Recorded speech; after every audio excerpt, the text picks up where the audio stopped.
Hello, good afternoon, नमस्कार। आप सभी साथियों का ऑनलाइन शिक्षण यूट्यूब चैनल पर बहुत बहुत स्वागत है। दोस्तों, डीएलएड थर्ड सेमेस्टर की बैक परीक्षाएं हो रही है, जिनमें आज 30 अप्रैल को विज्ञान का पेपर जो आपका हो चुका है, उस पेपर का रिव्यू करने वाली हूं मैं इस क्लास में और पूरा हल करेंगे सभी एमसीक्यूज को। तो फटाफट से दोस्तों आप लोग अपना स्कोर मैच करिए, आप लोग कितने प्रश्नों का सही उत्तर दे करके आए हैं। तो बिना किसी देरी किए शुरुआत करते हैं। दोस्तों, अपने सभी फ्रेंड्स के साथ आप लोग भी शेयर जरूर करिएगा।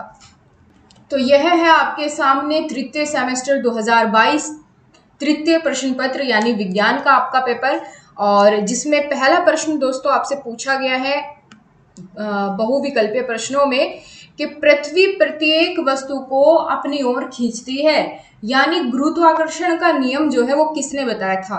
तो आप इसमें देख पाएंगे ऑप्शन में, ऑप्शन नंबर 3 में दिया गया है आइजैक न्यूटन।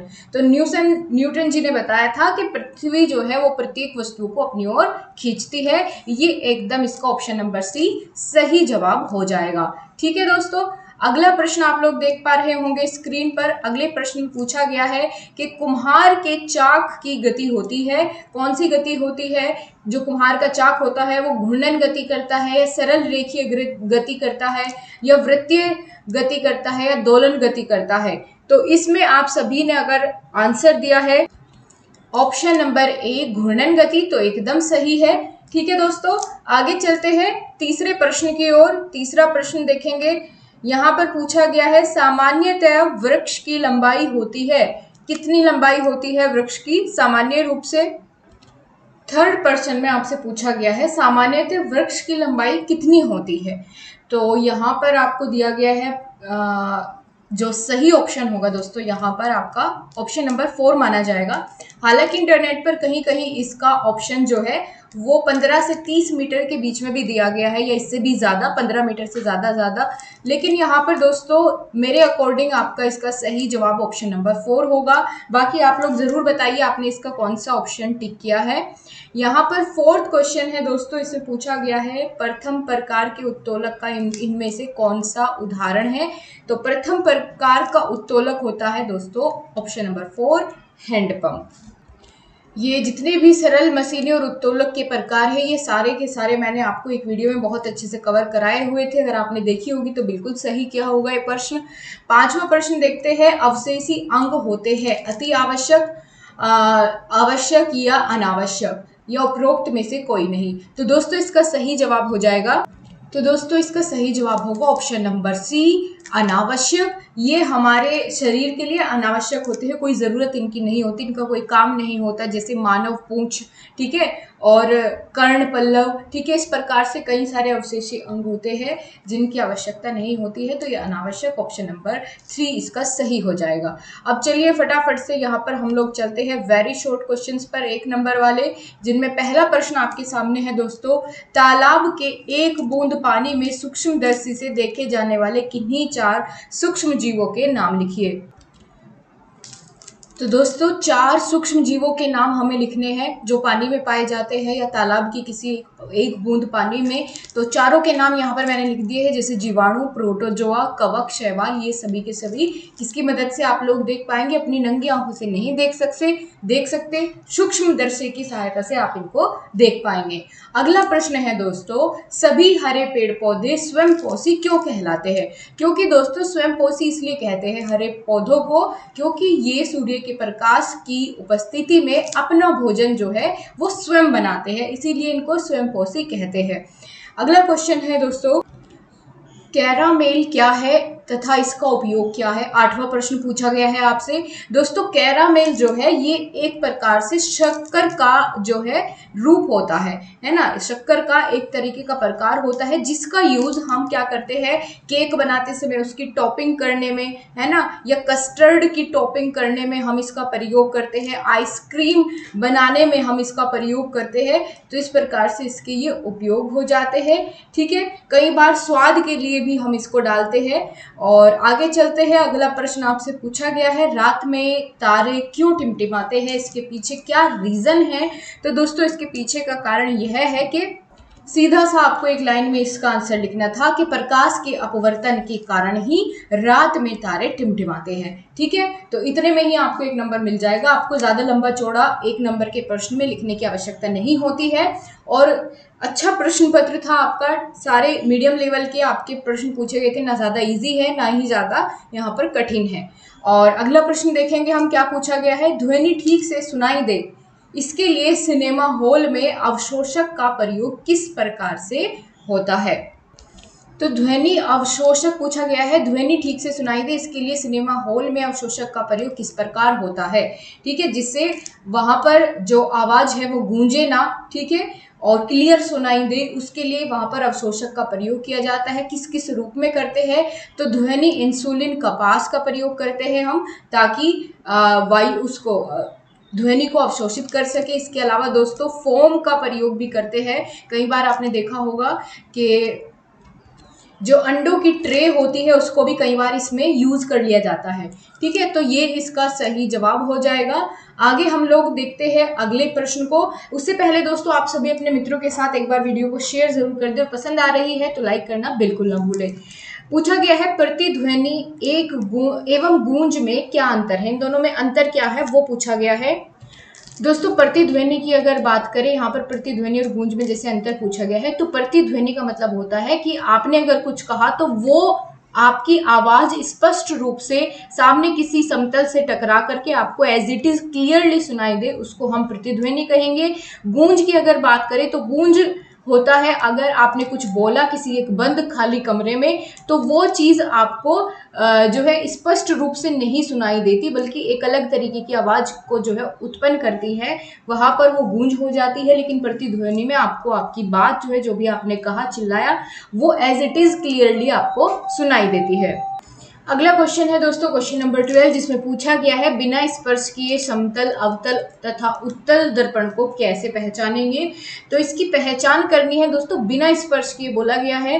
तो देखिए समतल दर्पण में बिना स्पर्श करे अगर आपके सामने कोई समतल दर्पण रखा है तो आप उसमें देख पाएंगे, अगर आप उसके सामने किसी वस्तु को ले जाते हैं तो उसका जो प्रतिबिंब होता है उस मिरर में कैसा बनेगा, तो वो सीधा बनेगा और वस्तु के बराबर बनेगा समतल दर्पण में। ठीक है, तो सीधा और बराबर बनेगा। लेकिन जब बात करते हैं दोस्तों अवतल दर्पण की, तो अवतल दर्पण में जो प्रतिबिंब बनता है, अब दोस्तों हम बात करेंगे अवतल दर्पण की। तो अवतल दर्पण में जो प्रतिबिंब बनेगा वो कैसा बनेगा, वास्तविक तो बनेगा। ठीक है, कैसा बनेगा दोस्तों, वास्तविक बनेगा, लेकिन उल्टा बनेगा। ठीक है, वास्तविक और उल्टा बनता है इसमें प्रतिबिंब अवतल दर्पण में। तो अब दर्पण में आपको किसी भी वस्तु को दिखाने के लिए उसको छूने की आवश्यकता नहीं पड़ती, आप सामने ले जाएंगे किसी भी वस्तु को तो वो बिना छुए आप लोग पहचान सकते हैं। ठीक है, उत्तल दर्पण की अगर बात करें तो इसमें जो वस्तु का प्रतिबिंब आप देखेंगे वो एक तो इसका छोटा बनेगा प्रतिबिंब, ठीक है, छोटा बनेगा और सीधा बनेगा। इसके अलावा आभासी प्रतिबिंब इसमें बनेगा। ठीक है, ये इन तीनों के बीच में अंतर है पहचानने के लिए। आगे चलते हैं क्वेश्चन नंबर 13, इसमें पूछा गया है शरीर के अंगों को गति प्रदान करने वाले ऊतक का नाम लिखिए और उसका चित्र भी बनाइए। इसका जवाब हो जाएगा दोस्तों, कौन सा ऊतक है, वो पेशीय ऊतक है, जो कि आपकी किसी भी कार्य को या शरीर के अंगों को गति प्रदान का काम करेगा। उसका नाम है पेशीय ऊतक, यानी आपका मस्कुलर टिश्यू। अब इसका चित्र आप लोगों ने बना लिया होगा, ठीक है, या फिर मैं आपको यहाँ पर तो बना करके नहीं दिखा सकती, ठीक है, लेकिन आप लोग सर्च करेंगे तो भी मिल जाएगा आपको गूगल पर। लेकिन आपने अगर बना दिया है तो अच्छी बात है, नहीं तो जब मैं इसको पूरा अच्छे से पेपर पर नोट करके पूरा लेकर के आऊंगी इसका सॉल्यूशन, तो तब आपको उसमें ऐड करके उसकी पिक्चर भी मैं आपको दिखा दूंगी। आगे बात करते हैं एड्स के कारण तथा उसकी रोकथाम पर चर्चा कीजिए। बहुत अच्छा प्रश्न था और फ्री के नंबर देने वाला था, क्योंकि क्या पता कितनी बार मैंने आपको ये चीजें क्लास में समझाई हुई है। तो यहाँ पर आपको कारण बताने हैं कि कैसे एड्स जो है वो फैलता है। पहले कारण बताएंगे, फिर उसकी रोकथाम पर चर्चा करेंगे। ठीक है, तो एड्स के कारण की अगर बात करें दोस्तों, अगर किसी मरीज को एड्स है, ठीक है, और उसके प्रयोग में लाई गई सुई को किसी और पेशेंट के लिए प्रयोग किया जाता है तो उसको भी संक्रमण का खतरा हो जाता है। ठीक है, इसके अलावा असुरक्षित यौन संबंध और अगर किसी के एड्स पेशेंट का ब्लड किसी दूसरे सही आदमी के अंदर चढ़ाया जाए तो उसको भी एड्स का जो है खतरा हो जाता है, या ये इसका कारण होता है। रोकथाम की अगर बात करें दोस्तों, किस तरीके से इस संक्रमण को रोका जा सकता है, तो उसके लिए भी यहाँ पर, वैसे तो दोस्तों एड्स एक लाइलाज बीमारी है जिसके बचाव ही इसका उपचार होता है। तो इसके लिए क्या कर सकते हैं, रक्त की आवश्यकता होने पर किसी अनजान व्यक्ति से रक्त ना ले, पहले उसका टेस्ट करवाए तभी ले। एक तो ये रोकथाम में आप लिख सकते हैं। इसके अलावा अगर कोई महिला है और एड्स से पीड़ित है तो वो बच्चे को जन्म ना दे, क्योंकि उसको भी, शिशु को भी यह रोग लग सकता है। ठीक है, किसी और के द्वारा उपयोग में लाई गई सुई का उपयोग ना करे, तो ये सारे इसकी रोकथाम के उपाय हो जाएंगे। आगे चलते हैं दोस्तों, अगला प्रश्न है, प्रकीर्णन से क्या समझते हैं, उदाहरण देकर समझाइए।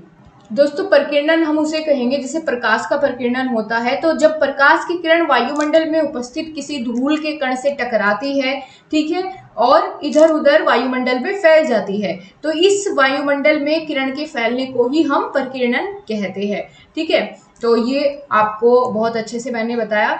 इसके अलावा अगला प्रश्न यहाँ पर पूछा गया है, जलीय पौधों के गुण उदाहरण देकर के समझाइए।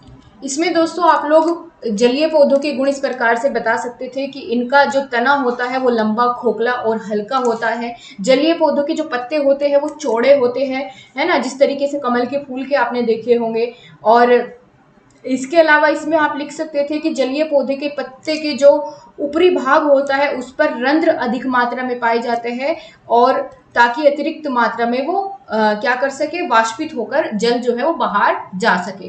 ठीक है, तो ये सारे तो इसके गुण हो गए। उदाहरण की बात करें तो जैसे कमल का फूल हो गया, कमल का पौधा हो गया, और जलकुंभी हो गया, वाटर लिली हो गया, ये सभी इसके क्या है, उदाहरण हैं। आगे चलते हैं, सुचालक तथा कुचालक पदार्थों में अंतर उदाहरण देकर के स्पष्ट करिए। बहुत अच्छे से आपको ये मैराथन में चीजें कवर कराई गई है। आई होप आपने देखी होगी, तो आपका पेपर बहुत बेहतरीन यहाँ पर गया होगा। सबसे पहले हम इसमें बात कर लेते हैं दोस्तों सुचालक की। तो सुचालक कौन से पदार्थ होते हैं, ऐसे पदार्थ होते हैं जिनमें विद्युत धारा और विद्युत आवेश जो है वो आसानी से क्या हो जाता है, प्रवाहित हो जाता है। इसके उदाहरण भी साथ में जान लेते हैं, फिर दूसरे पर चलेंगे। इसके उदाहरण में आप लिख सकते हैं कॉपर, ठीक है, कॉपर हो सकता है, तांबा हो सकता है, एल्युमिनियम हो सकता है, सोना हो सकता है, चांदी हो सकता है, ये इसके उदाहरण हो गए। लेकिन जब बात करते हैं दोस्तों हम कुचालक की, तो कुचालक ऐसे पदार्थ होते हैं जिनमें विद्युत धारा का जो प्रवाह होता है वो नहीं हो पाता। ठीक है, तो इसलिए यहाँ पर इसका जो उदाहरण होगा वो कैसा होगा, जैसे लकड़ी हो गया, ठीक है, लकड़ी में प्रवाहित नहीं होती है इलेक्ट्रिसिटी, लकड़ी हो गया, रबर हो गया, कांच हो गया, ठीक है, इस प्रकार से ये सभी इसके उदाहरण हो जाएंगे। तो चलते हैं अपने आज के अंतिम प्रश्न पर, जिसमें पूछा गया है चंद्र ग्रहण को चित्र की सहायता से समझाइए। तो आपको चित्र एक बार इसका मैं दिखा देती हूँ। तो यहाँ पर इस इमेज में आप लोग देख पाएंगे चंद्र ग्रहण, जिसमें एक तरफ सूर्य होता है, बीच में पृथ्वी आ जाती है। चंद्रमा और सूर्य के बीच में जब पृथ्वी आ जाती है और पृथ्वी की छाया या प्रतिछाया चंद्रमा के ऊपर पड़ती है, वो ढक जाता है, तो तब क्या होता है, सूर्य ग्रहण होता है। तो ये इसकी इमेज थी। तो आई होप दोस्तों आप सभी को सभी चीज़ें क्लियर होंगी और आपका बहुत अच्छा एग्जाम गया होगा। तो आप सभी को इसी के साथ बहुत बहुत शुभकामनाएं आगे के एग्जाम के लिए भी। और जल्द ही आपसे मिलती हूँ मैथ्स के पेपर के रिव्यू के साथ। आप सभी अपने फ्रेंड्स को शेयर करना और लाइक करना ना भूलें। नमस्कार।